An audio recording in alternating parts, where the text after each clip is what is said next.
నమస్తే. ఇవాళ మన స్టూడియోలో ప్రముఖ ఐకాన్ ఆస్ట్రాలజర్ గట్టుపల్లి సురేష్ బాబు గారు ఉన్నారు. గురుగారితో మాట్లాడదాం. గురుగారు నమస్కారం. జై శ్రీమన్నారాయణ. గురుగారు, మార్చి నెలలో ముందుగా మేషరాశి వారి పరిస్థితి ఎలా ఉండబోతుంది? ఎలాంటి ఫలితాలు ఉంటాయి? ఎలాంటి రెమెడీస్ చేసుకుంటే బాగుంటుంది అంటారు? ఖచ్చితంగా. అయితే మనము ఈ 2025 సంవత్సరం వచ్చిన తర్వాత గ్రహరీత్యా అన్ని గ్రహాలు కూడా మార్పు, పెద్ద పెద్ద గ్రహాలన్నీ కూడా మార్పు అనేది మనం చూస్తున్నాము. అలానే ఈ గ్రహాలు మార్పు చెందడంతో అన్ని రకాల రాసుల వారికి నైట్ నైటే కోటీసులు అయ్యేలాగా లేదా నైట్ నైటే కోల్పోయేలాగా ఉంటుందన్నమాట. అలానే పొలిటీషియన్స్ కావచ్చు, అలానే సినీ సెలబ్రిటీస్ వారికి, బిజినెస్, డాక్టర్స్, అన్ని రకాల వాళ్ళకు కూడా ఉపాధి అవకాశాలు రావటము, ఒక్కొక్కళ్ళు ఉపాధి కోల్పోవడం కూడా జరుగుతూ ఉంది. అంటే బళ్ళు ఊడలవుతాయి అనే టైప్లో జరుగుతూ ఉంది. అందులో మనం చూసినట్లయితే కనుక ఈ మార్చి మాసం అయితే కొంచెం క్రిటికల్ అని చెప్పాలి ద్వాదశ రాశుల వారి అందరికీ కూడా. అయితే దాంట్లో మొదటిది మనము మేషరాశి చూసినప్పుడు కొంతమేర బాగుంది అనిపిస్తుంది. ఎందుకంటే మేషరాశి మార్చి మాసం మొత్తం కూడా చూసినట్లయితే బాగుంటుంది. మనకి ఈ నెలాఖరిలో మనకి మార్చి మాసము చివరాఖరిలో మనకి ఉగాది పండుగ కూడా వస్తుంది. అలానే ఈ ఉగాది రావటం కన్నా ఒక రోజు ముందుగానే మనకి 1-2 రోజులు ముందుగానే శని భగవానుడు కూడా స్థానం మార్పిడి అవుతున్నారు. మార్చి 29వ తారీఖు శని భగవానుడు కూడా మారుతున్నారు. అంటే కుంభరాశి నుంచి మీనరాశికి రావడం జరుగుతుంది. అప్పుడు మనకి గ్రహ కూటమి ఒకటి కూడా ఏర్పడుతుంది, షష్టగ్రహ కూటమి కూడా ఏర్పడుతుంది. దీనివలన మేషరాశి వారికి అద్భుతమైనటువంటి ప్రతిఫలాలు వస్తాయని మనం చెప్పవచ్చు. ఎందుకంటే కొన్ని వాటిలో అయితే లేదు. ఎందుకంటే మేషరాశి వారికి ఆర్థిక పరంగా కొంతమేర బాగుందని చెప్పవచ్చు. ఎందుకంటే రెండో స్థానంలో ఈరోజు మనం చూసినట్లయితే రెండో స్థానంలో గురువు ఉన్నారు. ఈ గురువు వచ్చేసి మే వరకు ఉంటాడు. మే 18వ తారీఖు వరకు రెండో స్థానంలోనే గురువు ఉంటారు. అయితే వీళ్ళకి మేజర్గా చెప్పుకోవాల్సిన ఇంకోటి ఏంటంటే మూడో స్థానంలో కుజుడు ఉన్నాడు.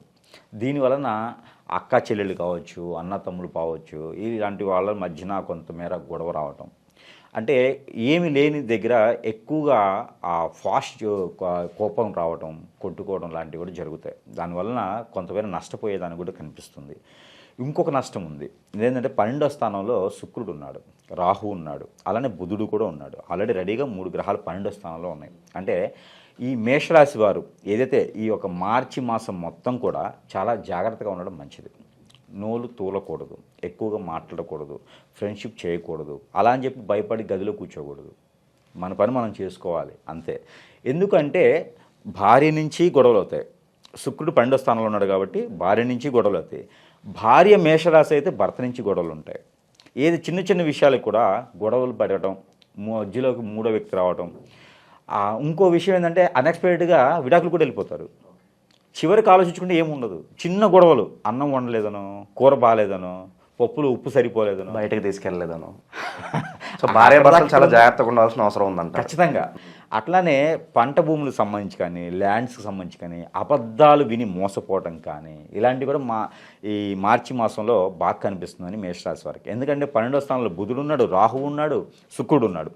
ఈ శుక్రుడు ఉండటం వల్ల ఇలా భారీ భర్తల మధ్య నెడబాటు రావటము, అలానే బుధుడు ఉండడం వల్ల మనం మాట్లాడేది కానీ, లేకపోతే మనం వినేది కానీ, ఎవరో తెలియని వ్యక్తి వచ్చేసి మనల్ని మోసం చేసి వెళ్ళడం కానీ ఇలాంటివి కూడా జరుగుతాయి. అందుకొని బి కేర్ఫుల్గా ఉండాలి. ఖచ్చితంగా జాగ్రత్తగా ఉంటే మంచిది. అలానే మనకి డబ్బు విషయంలో కూడా మోసపోవాల్సి వస్తుంది. ఏదైనా కొత్త కంపెనీలు ఉన్నాయి, ఇన్వెస్ట్ చేయండి, లేదా బ్యాంక్ వాళ్ళు అని చెప్పేసి ఫోన్ చేసేసి ఆన్లైన్లో మనీ పోవటం మనం చూస్తూ ఉన్నాం కదా. ఇలాంటివన్నీ కూడా జరుగుతాయి. తర్వాత మనకి మనీ సర్క్యులేషన్ వ్యాపారాలు, మనీ సర్క్యులేషన్ బిజినెసెస్ కూడా తెలియనిటువంటి సిస్టంలో చేసేటువంటి వర్క్స్కి సంబంధించినటువంటి డబ్బు పోగొట్టుకోవడం కూడా మేషరాశి వాళ్ళకి బాగా చూస్తాం మనం. అయితే కలిసి వచ్చేది కూడా ఉంది. మేషరాశి వాళ్ళకి ఇవన్నీ లోతులు చెప్పాం. ఇప్పుడు బాగుపడేదానికి ఉన్న బిజినెస్ని కంటిన్యూగా చేసుకోవడం, ఉన్న జాబుని కంటిన్యూగా చేసుకోవడం, ఏదైనా ఎక్కడైనా ఆఫర్ వచ్చింది అంటే వస్తేనే పర్వాలేదు, ఉగాది తర్వాత నేను చూసుకుంటాను, ఇప్పుడైతే కాదు. సో ఉగాది ముందు వరకు కూడా మారకుండా ఉంటేనే మంచిది అంటారు ఏదైనా సరే. ఖచ్చితంగా. వీళ్ళకి ఏంటంటే ఈ మాసం మొత్తం కూడా ఏదైతే మార్చి మాసం చివరి వరకు కూడా వీళ్ళు కొంతమేర జాగ్రత్తగా ఉండేసి ఎక్కడేసిన గొంగడు అక్కడే ఉన్నట్టుగా ఉంటే మరీ మంచిది. ఎందుకంటే ఉన్న మేర లాస్ అవ్వకుండా ఉండేదానికి ఆస్కారం ఉంది కాబట్టి వీళ్ళు అతిగా ఆశపడటం కానీ, ఎవరో ఏదో చేస్తారనుకోవడం కానీ చేయకూడదు. వీళ్ళు ఎక్కడైనా అప్పిచ్చుంటే కూడా అది అడిగేదానికి కూడా ఈ మాసం కొంచెం ఆలోచించుకుంటే మంచిది. రానున్నటువంటి కాలంలో వీళ్ళకి అద్భుతమైనటువంటి ప్రతిఫలాలు వస్తాయి. ఏదో ఈ మాసం బాగాలేదు కదా, అనుకోకుండా ప్రతి మాసం బాగానే ఉంటుంది. ఇప్పుడు ఈ మాసం కూడా మనం చెప్పేటువంటి పరిహారాలు చేసుకుంటే కొంతమేర అంటే గొడ్డలతో నరికేదానికి గోటుతో పోయిద్ది అనమాట. గోటుతో పైన గొడ్డలు కాకుండా గొడ్డలతో నరకకుండా గోటుతో పోయిద్ది. చిన్న చిన్న పరిహారాలు చేసుకోవడం ద్వారా మంచి జరిగేదానికి ఆస్కారం ఉంది. ఆరోగ్య స్థితిగతులు ఎలా ఉండబోతున్నాయి గురుగారు మరి? అంటే 12వ స్థానంలో రాహు ఉన్నాడు కాబట్టి ఆరోగ్యం కూడా కొంతమేర వీళ్ళకి ఆరోగ్యం కన్నా కూడా ప్రయాణాల్లో కొంత జాగ్రత్తగా ఉండడం మంచిది. ప్రయాణాలు చేసేటప్పుడు జాగ్రత్తగా ఉండాలి. అలానే ఆరోగ్యపరంగా వీళ్ళకి బ్లడ్కి రిలేటెడ్ జబ్బులు హెల్త్ ఇష్యూస్ వచ్చేలా కనిపిస్తున్నాయి కాబట్టి ఆ బ్లడ్కి రిలేటెడ్ అంటే చర్మ వ్యాధులు రావటం కానివ్వండి, కంటికి సంబంధించినటువంటి వ్యాధులు రావటం కానివ్వండి జరుగుతుంది. దానివల్ల భయపడాల్సిన అవసరం లేదు.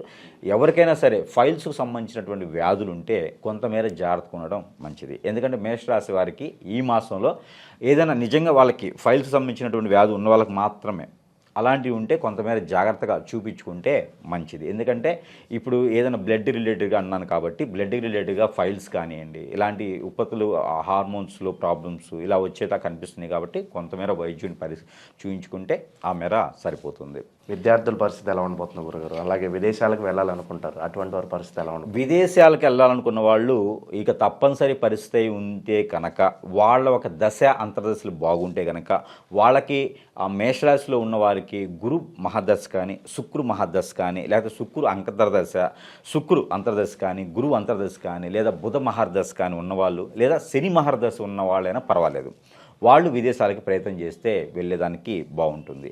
ఎవరైనా కొత్తగా వ్యాపారం చేయాలనుకుంటే ఇప్పుడున్న గ్రహస్థితి ప్రకారంగా వాళ్ళ గోచార ప్రకారంగా చూసుకొని వాళ్ళకి శని మహర్దశ బాగుంది, అలానే కుజ మహర్దశలో ఉన్నవారు ఎవరైనా ఉంటే కనుక కుజుడు అంతర్దశైనా దశైనా ఉన్నవాళ్ళు ఎవరైనా ఉంటే కనుక వాళ్ళు ఏదైనా వ్యాపారస్తులకు కానీ పెళ్లి సంబంధాలు కుదుర్చుకోవడానికి కానీ అనుకూలంగా ఉంటుంది తప్పితే వేరే ఏదైనా దశలు నడుచుకునే వాళ్ళు కొంతమేర ఆగటం ఈ మార్చి మాసం మొత్తం కూడా ఆగటం మంచిది. ఏదైనా తొందరపడ్డామంటే లాస్ అయ్యేది అనుకుంది కాబట్టి కొంతమేర ఆగటమే మంచిది. సో కొద్దిగా పేషెన్స్ తోటి వెయిట్ చేస్తే రానున్న రోజులు మంచి రోజులు రాబోతున్నాయి అంటారు. ఖచ్చితంగా మేషరాశి వాళ్ళు అదృష్టవంతులు. ఎందుకంటే ఇంత గ్రహస్థితిలో ఉండి కూడా వాళ్ళు రాణిస్తారు. మేషరాశి వాళ్ళకి మొండితత్వం ఎక్కువ ఉంటుంది కాబట్టి ఖచ్చితంగా రాణిస్తారు, అందరినీ కలుపుకోలుగా వెళ్తారు. కాబట్టి వీళ్ళు ఈ పాటి జాగ్రత్తలు తీసుకోవడం వల్ల కొంతమేర బాగుంటుంది. రానున్నటువంటి మాసాలన్నింటిలో కూడా గొప్ప వేదాంతులు ఆధ్యాత్మికులు కూడా అయ్యేటువంటి ఆస్కారం కనిపిస్తుంది. పోటీ పరీక్షల్లో కూడా రానున్నటువంటి కాలంలో బాగుంది. ప్రిపేర్ అవ్వాలనుకుంటే ఈ మాసంలో ప్రిపేర్ అయ్యేదానికి బాగుంది. ఓవరాల్గా మనం చెప్పదగింది ఏంటంటే ఆర్థికంగా కావచ్చు, ఆరోగ్యపరంగా కావచ్చు, ఇందులో ప్రయాణాల్లో కావచ్చు, స్థితిగతుల్లో కావచ్చు, చేసేటువంటి వాటిల్లో కావచ్చు, ఎదుటి వాళ్ళతో మోసం చేసే దాంట్లో కావచ్చు, కొంతమేర మన ఆలోచన ప్రకారంగా జాగ్రత్తగా ఉంటే సరిపోతుంది మేషరాశి వారికి. గురుగారు, ఇంకా మంచి ఫలితాలు పొందడానికి ఈ రాశి వారికి ఏదైనా రెమెడీస్ ఉంటే తెలియజేయండి. అలాగే మన గ్రహాల నుంచి తీస్తున్న నెంబర్స్ ఉన్నాయి, సో ఇప్పుడు మనం ప్రతి మాసం కూడా మనం చెప్తూ ఉన్నాం. సో రెమెడీస్ అవి కూడా తెలియజేయండి మా కోసం. ఖచ్చితంగా. అయితే ఈ మేషరాశి వారికి ఈ మాసం మొత్తం కూడా వాళ్ళు చేయదగినటువంటి రెమెడీ అంటే పరిహారం, వీళ్ళు పరిహారం చేసుకున్నట్టయితే కొంతమేర వీళ్ళకి బాగుంటుంది. ఆ పరిహార నిమిత్తంగా ఏంటంటే ఈ యొక్క మేషరాశి వారు ప్రతిరోజు కూడా పావురాళ్ళకి గింజలు వేయటం, జొన్నలు కానివ్వండి, సజ్జలు కానివ్వండి, పావురాళ్ళకి వేయటం ద్వారా మంచి జరుగుతుంది.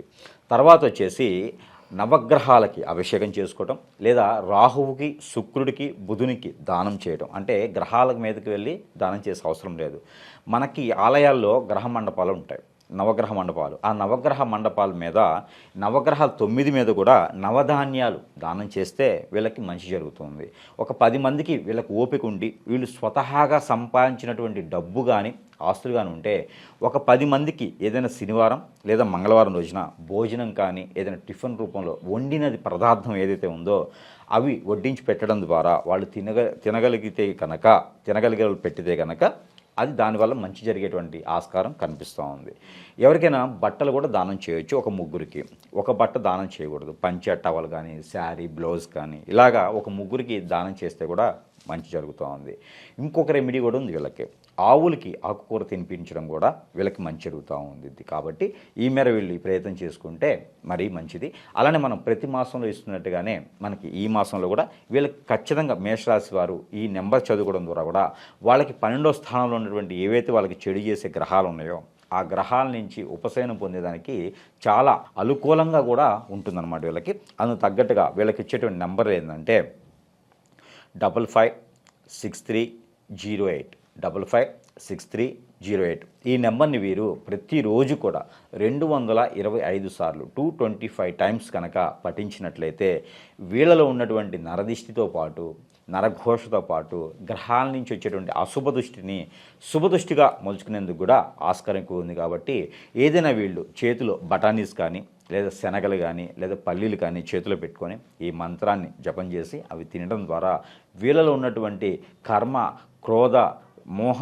మోక్షం పొందేలా ఉంటుంది. కాబట్టి ఈ మాత్రం ప్రయత్నం చేస్తే సరిపోతుంది. చాలా బాగా వివరించారు గురుగారు. హోప్ఫుల్లీ మేషరాశి వాళ్ళందరికీ కూడా గుడ్ టైం స్టార్ట్ అవ్వాలని చెప్పి మనస్ఫూర్తిగా కోరుకున్నాం. నమస్కారం.